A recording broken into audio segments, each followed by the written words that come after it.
The sky above Beijing burned with colors that had no name in any human language. Sarah Chen stood on the crumbling remains of what used to be the Eastern Defense Command, watching ships descend through the smoke. They were beautiful in a terrible way, like falling stars that brought only death. "Fall back," she screamed into her communicator, but the words felt empty. Fall back to where? There was nowhere left to run. The aliens had arrived 15 years ago with promises of peace and knowledge. They called themselves the Galactic Concordat, a union of 847 species who had traveled the stars for millions of years. Humanity had celebrated. Finally, they were not alone in the universe. Finally, they would join the great cosmic family. They were fools. Within 6 months, the Concordat showed their true purpose.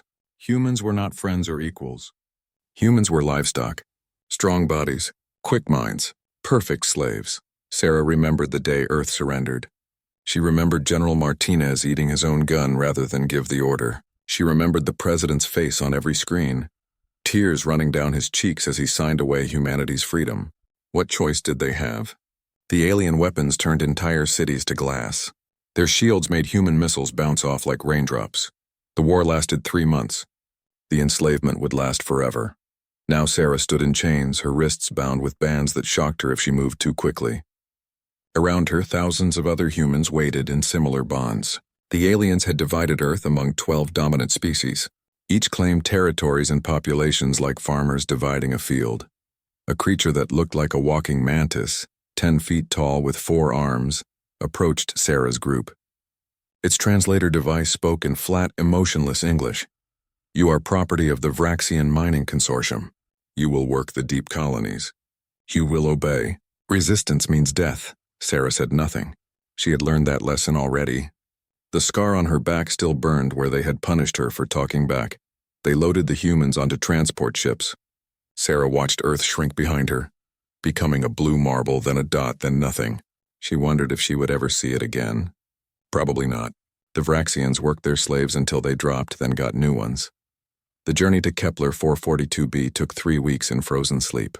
Sarah woke up on a world of red rock and purple sky. The air tasted wrong, filtered through machines to make it breathable for humans. The gravity was heavier than Earth's. Every step felt like walking through water. The mines went deep into the planet's crust. Humans dug for crystals that powered alien technology. 12-hour shifts, minimal food, sleep in crowded barracks that smelled of sweat and despair. Sarah met others from Earth. They spoke in whispers, afraid the Vraxian guards would hear. There was Marcus from Chicago, who used to be a teacher. Lee from Shanghai, who had been a doctor. Jamal from Lagos, who was only 17 when they took him. "They treat us like we're nothing," Marcus whispered one night in the barracks. "Like we're animals." "We're less than animals to them," Lee said bitterly. "Animals they might care for. We're just tools." Sarah listened but said little. She watched. She learned. The Vraxians thought humans were stupid, good only for manual labor. That was their mistake. Across the galaxy, other humans suffered different fates. Dr. James Morrison, who had been a physicist at MIT, found himself in the laboratories of the Zenthri. The Zenthri were a species of scholars who valued knowledge above all else. They used human prisoners as research assistants, forcing them to perform dangerous experiments. James wore a neural compliance chip behind his ear. It was supposed to make him obedient, unable to think rebellious thoughts. But James noticed something strange. After a few months, the chip's effects weakened. His mind felt clearer. He could think forbidden thoughts without the chip activating. He said nothing to his captors. Instead, he worked quietly, absorbing everything the Zenthri taught him. Advanced physics, quantum mechanics, biological engineering. The Zenthri thought he was just following orders. They never realized he was learning, memorizing, understanding. On the other side of the Concordat, Akira Tanaka fought for his life daily. The Korthax Empire loved blood sports. They captured the strongest humans and made them fight in arenas for alien entertainment. Akira had been a martial arts instructor in Tokyo. Now he was a gladiator. He killed his first opponent on his 3rd day, a human from Russia who had gone mad from the torture. Akira still saw the man's face in his dreams. But he learned from every fight. The Korthax made their gladiators fight aliens too. Creatures from a dozen different worlds. Each species had different weaknesses, different ways to move, different ways to die. Akira remembered all of it. 20 years passed like a long nightmare. Humans scattered across hundreds of worlds, branded and broken. The Concordat considered the human problem solved. They had worried at first that Earth's people might rebel, but 20 years of slavery had crushed that spirit. Or so they thought. Sarah was 38 now, her hair going gray from stress and malnutrition. She had survived when thousands around her had died. The Vraxian overseers considered her a model slave, obedient and efficient. They never noticed how she watched their guard rotations, how she memorized the layout of their security systems, how she understood their language now, though she pretended not to. One day a transport arrived with new prisoners. Sarah was assigned to show them the mines. Among them was a child, a little girl no more than 6 years old. She cried for her mother. "Where's Mama?" The girl sobbed, clutching Sarah's leg. "I want my mama." Sarah knelt down, her chains rattling. "Shh, little one. It'll be okay." But it wouldn't be okay. Sarah knew they would work this child until she broke, just like all the others. She watched as a Vraxian guard yanked the girl away, dragging her toward the processing center where they would implant her compliance chip. Something cold settled in Sarah's chest, something hard and sharp like a blade made of ice. She had survived 20 years by being quiet, by being obedient, by accepting her fate. That ended today. That night, Sarah made contact with a network she had heard whispers about. The Unbroken, they called themselves. Humans who had never surrendered in their hearts. They communicated through hacked alien systems, invisible to their masters. Sarah's message was simple. "I'm ready. Tell me what to do." The response came 3 days later, hidden in a maintenance log that only humans could decode. "Learn everything. Teach everyone. Wait for the signal. We have not forgotten who we are." Sarah looked at the message for a long time, then deleted it. But she had memorized every word. The galaxy thought humanity was conquered. The Concordat believed Earth's children had accepted their chains. They were wrong. 20 years of slavery had not broken humanity. It had educated them. And soon, very soon, the teachers would become the students. Soon the slaves would become the storm. The Vraxian overseer noticed the problem first. His name was Zekthor, and he had managed human slaves for 15 years without issue. But lately something was wrong. The compliance chips were failing, not all at once, not obviously. But the humans were showing signs of independent thought. They asked questions. They made suggestions about improving mining efficiency. Some even looked him in the eye when he gave orders. Zekthor reported it to his superiors. They told him he was imagining things. Compliance chips were foolproof. They had been tested on 100 species. Humans were no different, but they were different. Zekthor just didn't know how different. Sarah Chen understood her own brain now in ways the aliens never could. She had felt the compliance chip trying to control her thoughts, felt it pushing obedience into her mind. For the first few months, it had worked. But slowly, her brain had adapted. New neural pathways formed around the chip's influence. Her thoughts became her own again. She wasn't the only one. Every human experienced the same thing. Their brains were more flexible than any species the galaxy had ever seen. Where other creatures' minds were fixed patterns, human minds were water, flowing around obstacles, finding new routes, adapting. The aliens had given them 20 years. 20 years to learn, 20 years to watch, 20 years to understand everything about their captors. Sarah knew the Vraxian security protocols better than most Vraxian guards. She knew which shifts were lazy, which cameras had blind spots, which doors could be overridden with the right code sequence. She had learned their language, their culture, their technology, and she had taught others. In the deep laboratories of the Zenthri homeworld, Dr. James Morrison prepared another experiment. His Zenthri supervisor, a being named Kalash, believed James was simply following instructions. In reality, James understood the science better than Kalash did. The Zenthri were brilliant, but they thought in rigid patterns. They followed established theories and trusted their ancient knowledge. James had learned everything they knew, but he hadn't stopped there. He combined it with human intuition, human creativity, human willingness to try crazy ideas. He had secretly designed 17 new technologies using Zenthri equipment, weapons that could disrupt alien shields, communications that couldn't be traced, and something else, something beautiful and terrible, a biological agent tailored to each of the 12 enslaving species, not lethal, James wasn't a murderer, but it would incapacitate them for weeks. Fever, weakness, confusion, just enough to level the playing field. James had hidden the formulas in his memory. No written records. Nothing the Zen-3 could find. And he had shared the information with other human scientists across the network. The unbroken network had grown beyond anything the aliens could imagine. It spread across 200 worlds, connecting thousands of humans. They used the aliens' own technology to communicate, hiding messages in maintenance logs, shipping manifests, even the energy fluctuations of mining equipment. On the Korthak's homeworld, Akira Tanaka had become a legend in the arenas. The crowds chanted his name. The Korthaks thought he was their champion, proof that even humans could be molded into perfect warriors. They didn't realize he was studying them. Every species that entered the arena, Akira learned their weaknesses. The Korthaks had thick armor, but their joints were vulnerable. The Teklar were fast, but their eyesight was poor in bright light. The Hulnaks were strong, but their balance was terrible. Akira had trained other human gladiators in secret. During the brief moments between fights in the holding cells, he taught them not just how to survive, but how to win, how to kill efficiently.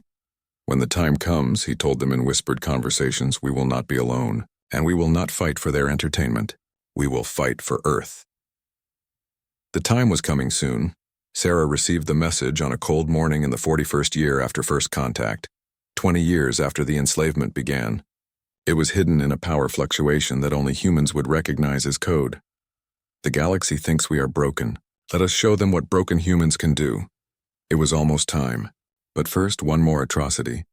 One more lesson the aliens needed to teach humanity. The Korthaks discovered a resistance cell on one of their mining colonies. 50 humans had been secretly gathering weapons, planning a small rebellion. The Korthaks' response was brutal and calculated. They executed 10,000 humans, not just the rebels, random prisoners from across their empire.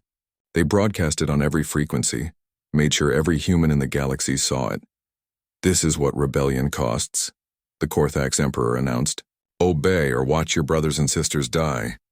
The aliens thought it would break humanity's spirit. They thought fear would crush the last embers of resistance. They were wrong. Sarah watched the broadcast in the barracks with 200 other humans. She saw men and women she had known, people who had survived 20 years of hell executed for the crimes of 50. She saw children shot. She saw the old and sick gunned down without mercy. Around her, humans wept. But they weren't weeping in despair. They were weeping in rage. That night, the unbroken network exploded with activity. Messages flew between worlds at the speed of light. The tone had changed. No more patience, no more waiting. They want to teach us about consequences. One message read, "Let's teach them." Sarah sent her own message to the network. Her hands were steady as she typed. 20 years ago, they took our world. They took our freedom. They took our dignity. Today, they took our mercy. The Korthaks just made a mistake. They reminded us what we're fighting for. The responses came flooding back, from scientists, from soldiers, from slaves in every corner of the galaxy. We're ready. We've been ready. Tell us when. Sarah looked at the messages, then at the humans around her in the barracks. They were thin, scarred, exhausted, but their eyes burned with something the aliens had never truly understood. Hope. Dr. Morrison sent a message through the network. All weapons are ready. All biological agents are prepared. We have ships. We have plans. We're just waiting for the word. Akira's message was shorter. The gladiators are ready to stop fighting for sport. From 200 worlds, the message was the same. Humanity had used their captivity well. They had learned everything. They had prepared everything. They had become everything the aliens had failed to see. The galaxy had made a terrible mistake. They had assumed that slavery would break humanity. Instead, it had forged them into something harder, something sharper. The Concordat had wanted slaves. What they got were students who had spent 20 years learning how to destroy their teachers. Sarah composed one final message. It went to every human in the network, thousands of them scattered across the stars. 20 years. We've learned everything. Now we teach them why Earth never forgot. Stand ready. The signal comes soon. And when it does, we show them what humanity really means. She sent the message and deleted it, but every human who received it memorized it. Every word. Every letter. The aliens went about their lives confident in their superiority. They didn't notice the change in their slaves' eyes.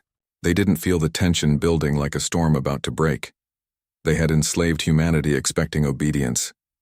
They were about to learn what humanity gave instead. Retribution. The signal came at midnight, Galactic Standard Time.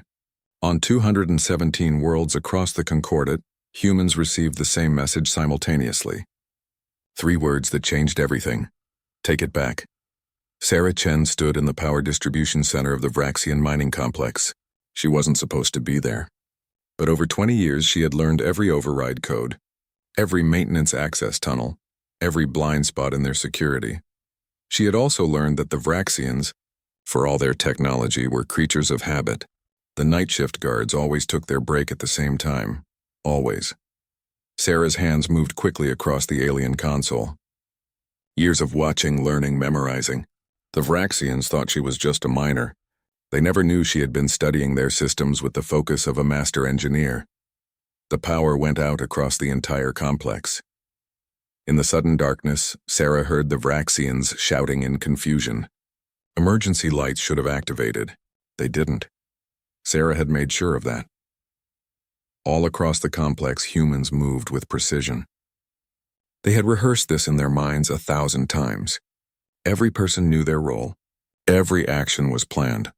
Marcus, the former teacher from Chicago, led a team to the weapons locker. The locks had already been overridden remotely. They armed themselves with Vraxian shock rifles and plasma weapons. 20 years ago, they wouldn't have known how to use them. Now they could field strip and reassemble them in the dark.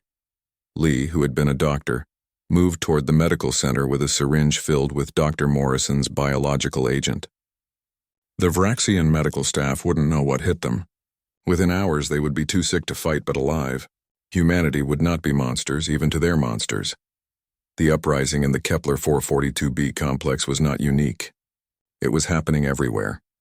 On the Zenthri homeworld, Dr. James Morrison walked calmly into the main research laboratory. His supervisor, Cal Esch, looked up in surprise. "You should not be here at this hour," Cal Esch said. "I know," James replied. He pressed a button on a device he had built from laboratory equipment. Throughout the facility, every Zenthri collapsed as the biological agent, already introduced into their air filtration days ago, activated on his signal. They would live. They would recover. But for now, they would sleep. James accessed the main computer and sent a single transmission. Every Zenthri research file, every piece of technology, every secret, uploaded to the unbroken network. Human scientists across the galaxy suddenly had access to millions of years of accumulated knowledge. "Knowledge is power," James said to the unconscious Kalash. "You taught us that. Thank you for the education." In the Korthax arenas, Akira Tanaka stood in the center of the blood-stained sand. The crowd roared, expecting another show. They got one, but not what they anticipated. Akira raised his hand. Around the arena, 50 other human gladiators, who were supposed to be fighting each other, instead turned toward the Korthax guards. The crowd's roar turned to screams. The gladiators moved like water, like shadows, like death itself. Years of forced combat had made them into the most dangerous fighters in the galaxy.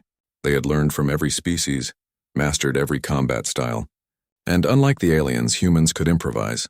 Akira personally disabled the Korthax Emperor's personal guard. He stood over the Emperor, a blade at the alien's throat, and spoke into the communication system. "This arena is ours now. This world is ours now. Tell the galaxy that the humans have broken their chains." Across the stars, humanity erupted like a volcano. Every world where humans were enslaved became a battlefield. But these were not random riots. This was coordinated, precise, strategic. The aliens had taught humans how to maintain their technology. Now humans sabotaged it with expert knowledge. Shield generators failed. Weapon systems locked up. Communication networks crashed. Humans captured alien ships. The aliens had thought it impossible. Humans were just slaves. They didn't understand complex spacecraft. But human pilots, who had spent years being forced to clean and maintain those ships, knew every system intimately. Former Earth military officers, now middle-aged but sharp as ever, took command of the captured vessels. They might not have pilots' licenses in the Concordat, but they could fly circles around alien crews who had relied on automation for too long. Sarah stood on what used to be the Vraxian command tower on Kepler 442b, now flying a flag made from torn cloth and blood, blue like Earth's oceans with stars sewn in by hand. Below her, the complex was secure. The Vraxians were locked in their own detention cells, not killed, not tortured, just imprisoned. Humanity would not forget, but they would not become the same monsters. Status report, Sarah said into the communicator, now tuned to human frequencies. Reports flooded in from across the planet. Mining Station 7 secured. No casualties. Transport hub captured. We have ships. Communications array is ours. We can reach the other worlds. Food storage liberated. No one goes hungry tonight. Sarah allowed herself a small smile.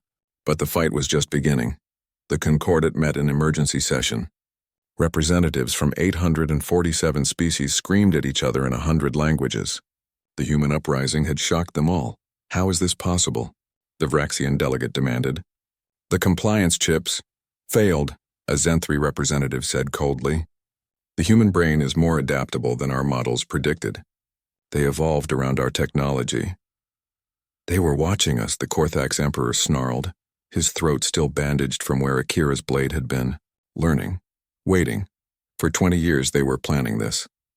Then we exterminate them, a delegate from the Hulnax Federation said. Burn every world they've taken. Show them the price of rebellion. The vote was called. But before it could be cast, every screen in the chamber lit up with the same image. It was a human woman. Sarah Chen, standing in front of Earth's flag. Members of the Concordat, Sarah said, her voice calm but carrying an edge like broken glass. You are wondering what to do about the human problem. Let me make it simple for you. We are not your slaves anymore. We are not your property. We are not asking for freedom. We are taking it. You dare, the Vraxian delegate began. Yes, we dare. Sarah's eyes were cold. You came to Earth with promises of peace. You enslaved us. You tortured us. You killed our children. You thought we would break. You were wrong. The broadcast continued. We now control 30% of what used to be Concordat space. We have your weapons. We have your ships. We have your technology, and we understand it better than you do. We have something else too. We have nothing left to lose. Sarah leaned closer to the camera. Every atrocity you committed, we recorded. Every crime we documented. We are broadcasting it now to every world in the galaxy. Your own people will see what you did. Your children will know the truth.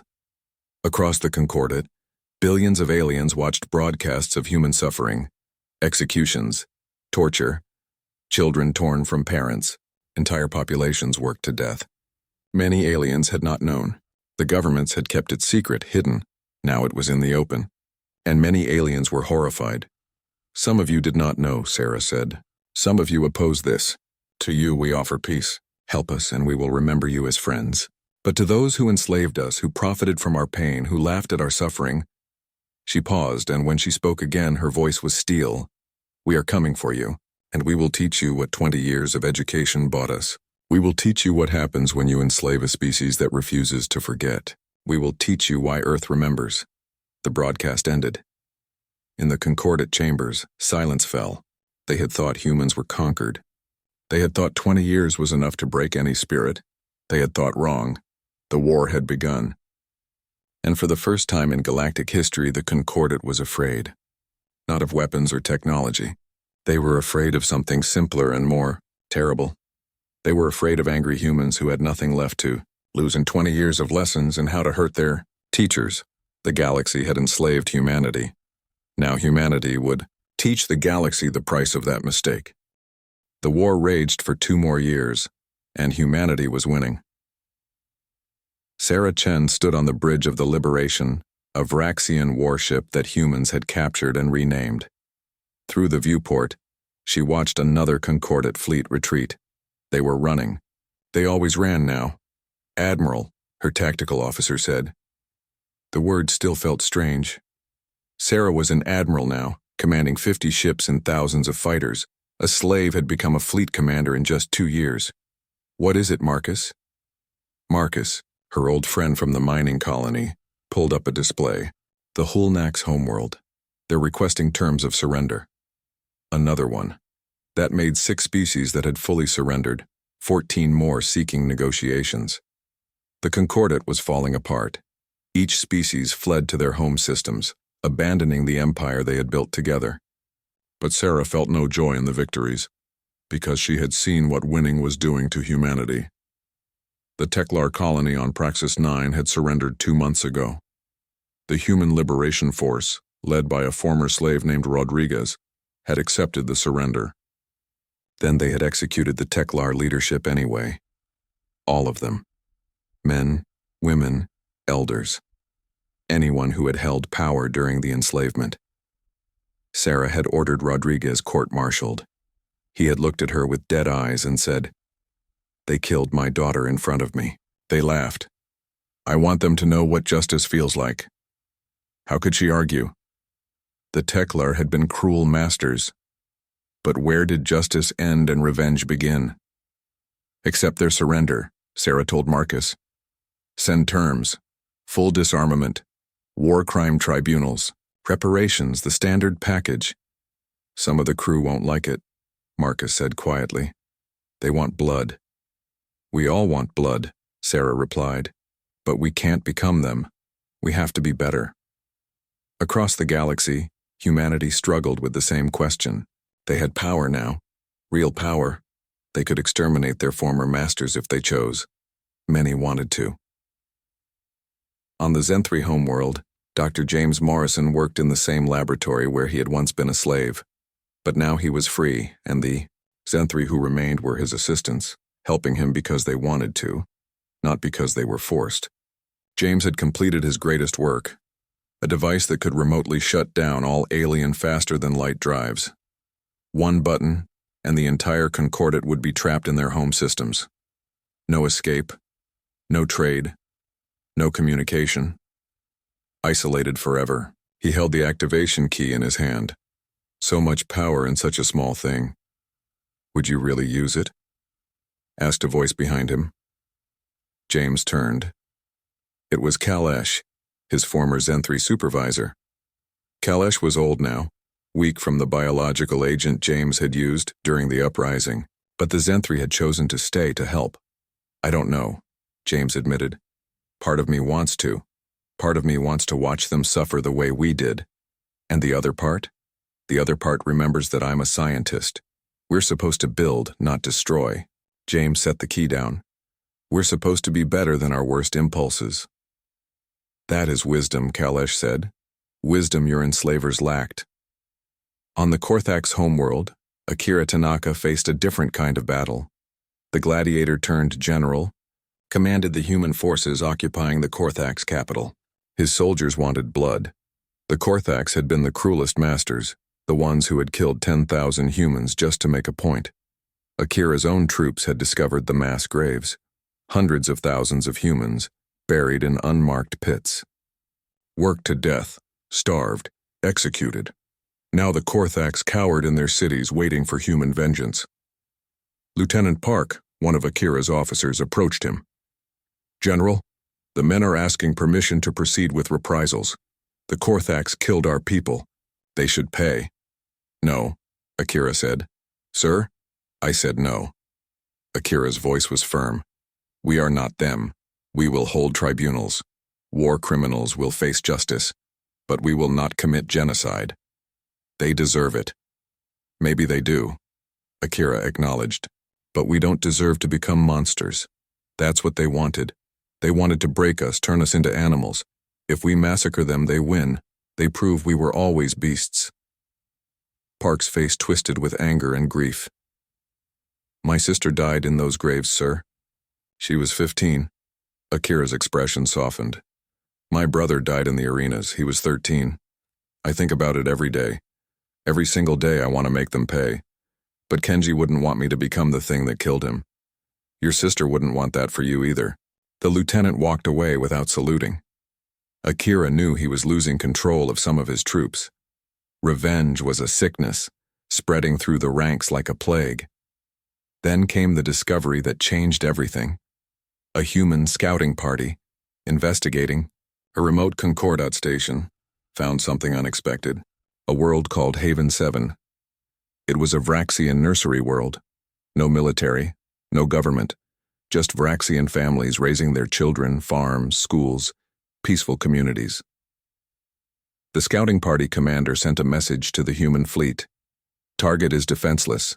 Civilian population estimated at 2 million. Requesting orders. The message reached every human command center simultaneously. Everyone had to decide. What would humanity do with 2 million defenseless aliens whose species had enslaved Earth? Sarah received the message on the Liberation's bridge. She read it 3 times, feeling sick. "It's a test," Marcus said quietly. "The galaxy is watching. Whatever we do here defines us." "Some of the crew are saying we should do it," another officer reported. "Make an example. Show the Concordat what it cost to enslave humanity." Sarah closed her eyes. She thought about the little girl in the mining colony crying for her mother. She thought about 20 years in chains. She thought about everything the Vraxians had done, and she thought about who she wanted to be. "Send a fleet to Haven 7, Sarah ordered. "Medical supplies, food, protection. We're not invaders, we're liberators, even if we're liberating them from fear of us." The decision split human command. Half supported Sarah's choice, half called her a traitor, but she held firm. "I didn't survive 20 years of hell to become the thing that tortured me," she said in a speech broadcast to all human forces.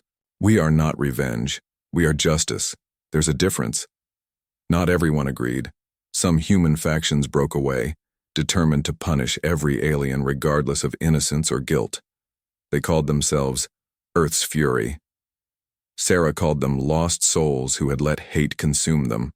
The civil disagreement came to a head when a message arrived from an unexpected source. The Vraxian Empress herself. She appeared on every screen, alone, without guards or weapons. She looked old and tired. "I am Empress Zalvera of the Vraxian Collective," she said. "I come without army or fleet. I come to speak with Commander Sarah Chen of Earth." Sarah almost didn't respond, but curiosity won. They met on a neutral station. The Empress walked into the room alone. Sarah brought Marcus and a security team, but kept them at a distance. "You could kill me now," the Empress said. "I would not blame you. My people did terrible things to yours." "Yes," Sarah said coldly. "You did. I cannot undo the past. I cannot bring back your dead. I cannot erase your suffering." The Empress's multiple eyes showed something that might have been tears. "But I can say what my people should have said 25 years ago. I am sorry. We were wrong. Profoundly, terribly wrong." Sarah said nothing. "You spared Haven 7, the Empress continued. "You could have killed 2 million of my people. Children. Innocents. You would have been justified by the laws of war, but you protected them instead." "We're not you," Sarah said. "No, you are better." The Empress bowed, a gesture of submission in Vraxian culture.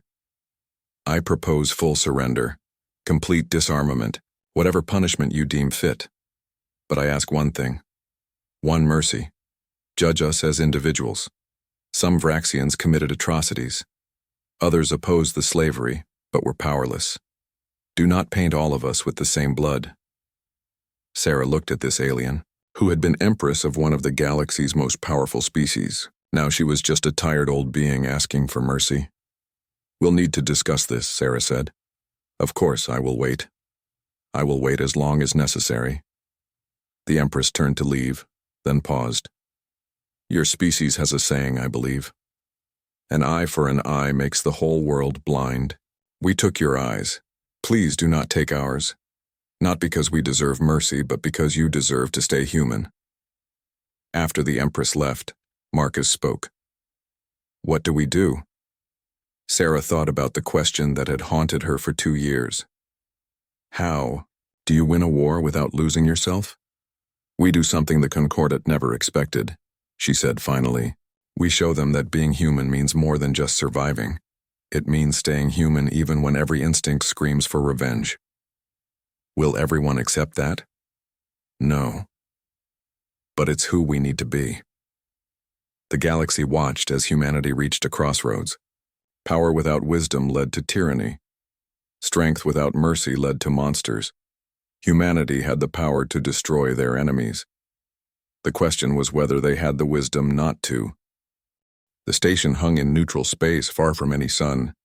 It had been built specifically for this moment, this meeting, this judgment. They called it simply the Tribunal. Sarah Chen walked through corridors lined with observers from 1,000 worlds. Some were species that had enslaved humanity. Others were species that had been enslaved themselves long ago. All had come to witness what humanity would do with victory. It had been 4 years since the uprising. 25 years since first contact. Sarah was 43 now. Her hair gray, her face lined with the weight of decisions no one should have to make. She wore a simple uniform with no decorations. She needed none. Everyone in the galaxy knew who she was. The tribunal chamber was enormous. At its center stood 12 cages, one for each species that had participated in enslaving Earth. Not literal cages. Containment fields that held the leaders of those civilizations, emperors, presidents, hive queens, war chiefs, all the beings who had ordered humanity's chains. Around them sat 3 groups: the accusers, the defenders, and the judges. Sarah took her place among the accusers, alongside Dr. James Morrison and General Akira Tanaka. Behind them sat representatives of all humanity, thousands who had survived slavery to see this day. Across from them sat alien defenders, lawyers, and advocates who would speak for the accused. The galaxy had insisted on fair trials. Sarah had agreed. Justice required it, and in the center, elevated above all, sat the judges. Not aliens, humans. 7 of them chosen from different backgrounds, different perspectives. Former slaves all, but committed to actual justice, not revenge. The eldest judge, a woman named Chen Li, who had been a teacher before the enslavement, spoke first. "We are here to judge crimes against humanity, but we are also here to judge ourselves, to decide what humanity will become. We have power now. The question is what we will do with it." The trials began. The Vraxian Empress Zalvera was first. She stood in her containment field with dignity, no longer wearing royal garments but simple cloth. "I am guilty," she said before anyone could question her. "I knew what was being done to humans. I allowed it. I benefited from it. I offer no excuses." "Why?" Sarah asked from the accuser's bench. "Why did you do it?" "Because we could," Zalvera said. "Because for millions of years we had built our civilization on the labor of lesser species. We saw you as primitives, as animals. We were wrong, but we did not know we were wrong. We had forgotten how to see other beings as equals. Ignorance is not innocence," Sarah said. "No, it is not. I am guilty. I accept whatever judgment you give." The tribunal questioned her for hours. They asked about specific atrocities, about orders she had given, about humans who had died under her rule. Zalvera answered every question with painful honesty. Finally, Chen Li spoke.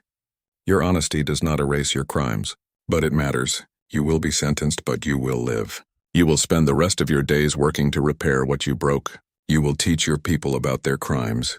You will ensure they never forget." Zalvera bowed. "Thank you. I will do this." Not all the accused were so fortunate. The Korthax Emperor showed no remorse. He boasted about the humans he had killed, called the enslavement proper order of the universe. Akira stood to question him. "You executed 10,000 humans to make a point. Children, elders, innocents. Do you regret this?" "I regret nothing," the Emperor snarled. "You were property. Property that broke the rules. The executions were necessary, I see." Akira's voice was calm, too calm. "And if we executed 10,000 Korthax in return, would that be justice?" The chamber fell silent. Everyone waited for Akira's recommendation. "No," Akira said finally. "It would not be justice. It would be revenge. And we are not you." He turned to the judges. "I recommend life imprisonment solitary. He will have time to think about what he did. If he ever learns remorse, he can request review." "But I doubt he will," the judge agreed. The Emperor screamed curses as they led him away. He would spend the rest of his life alone with only his crimes for company. One by one, the accused were judged.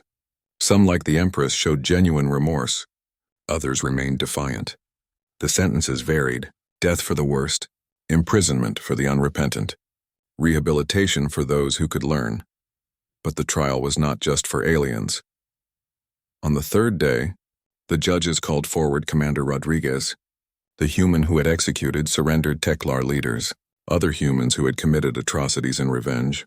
Even Sarah herself was questioned about her decisions about the humans who had died following her orders.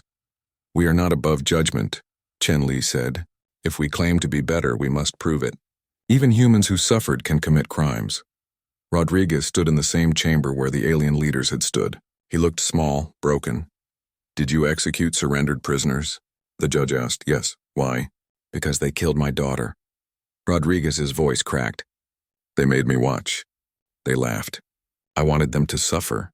And do you feel justice was served?" Rodriguez was silent for a long time. Then he shook his head. "No, I feel empty. I thought revenge would fill the hole inside me. It just made it bigger."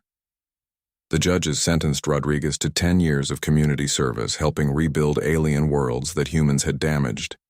Not as punishment, but as healing. For him and for those he had harmed. When Sarah's turn came, she spoke of her own failures, decisions that had cost lives. Times she had been too harsh or too lenient. "I am not perfect," she said. "I made mistakes. I will live with them forever. But I tried to be better than those who enslaved us. I hope that counts for something." The judges ruled that Sarah had acted within the bounds of justice. But Chen Li added, "You carry the weight of leadership. That is your burden. No sentence we give could be heavier than what you already carry." After 3 months of trials, the judgments were complete. Now came the hardest part. Deciding the future. The humans met in private session. Thousands of representatives from every liberated world. They argued for weeks about what came next. Some wanted to rule the galaxy. Humanity had won. They deserved to be in charge. Others wanted isolation. Return to Earth. Leave the aliens to their own devices, never trust the stars again. Still others wanted something different. Something new. Sarah stood before the assembly. "We have a choice. We can become the new Concordat ruling through strength. We can retreat to Earth and hide. Or we can try to build something better. Something the galaxy has never seen." "Like what?"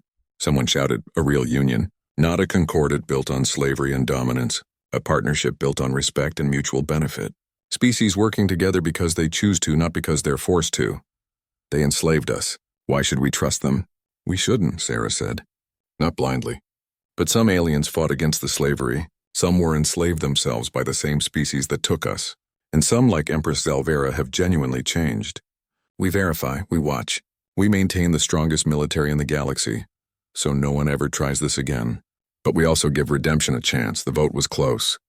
But in the end, humanity chose hope over hate. Vigilance with mercy. Strength with wisdom. The new Galactic Union was founded 6 months later. Not all species joined. Some fled to isolated systems, nursing their wounds and their grudges. But many came, drawn by humanity's vision of something better. The laws were simple and absolute. No slavery. No genocide. No conquest. Species would trade freely, share technology, resolve disputes through arbitration, not war. And humanity would enforce these laws with the most powerful fleet in known space. Dr. James Morrison became the Union's chief science officer. He worked with alien scientists to develop technologies that benefited all species. The knowledge humanity had stolen during their enslavement became the foundation for a new golden age of discovery. General Akira Tanaka commanded the Union Defense Force. He trained soldiers from 100 species in human tactical doctrine, not to conquer but to protect, to ensure that no species would ever face what humanity had faced. Sarah became the Union's first speaker, a position of leadership but not dominance. She spoke for Earth, but she listened to all voices. On the day of the Union's founding, they dedicated a monument, a small moon converted into a memorial. On its surface, carved in letters visible from orbit, were the names. Every human who had died in the chains of slavery. Millions of names. It would take a lifetime to read them all. Sarah stood before the monument with Empress Zalvera, who had worked for 3 years to help create it. "Will humanity ever forgive us?" Zalvera asked. "Forgive? Maybe, in time. Generations from now, when the children who know only peace look back at history." Sarah touched the wall of names. "But we will never forget. This monument ensures that our children will know what happened. They will remember the price of freedom. It is more mercy than we deserved, perhaps. But mercy is not about deserving. It is about choosing to be better than your worst moment." Sarah turned to face the alien. We could have destroyed you all. Part of me still wants to. But another part remembers that revenge is easy. Building something better is hard. So we will do the hard thing. 50 years passed. Earth flourished. The scars slowly healed, though they never fully disappeared. Humans spread across the galaxy. Not as conquerors, but as partners. Some species remained hostile, refusing to join the Union. Humanity watched them carefully, ready to defend if needed.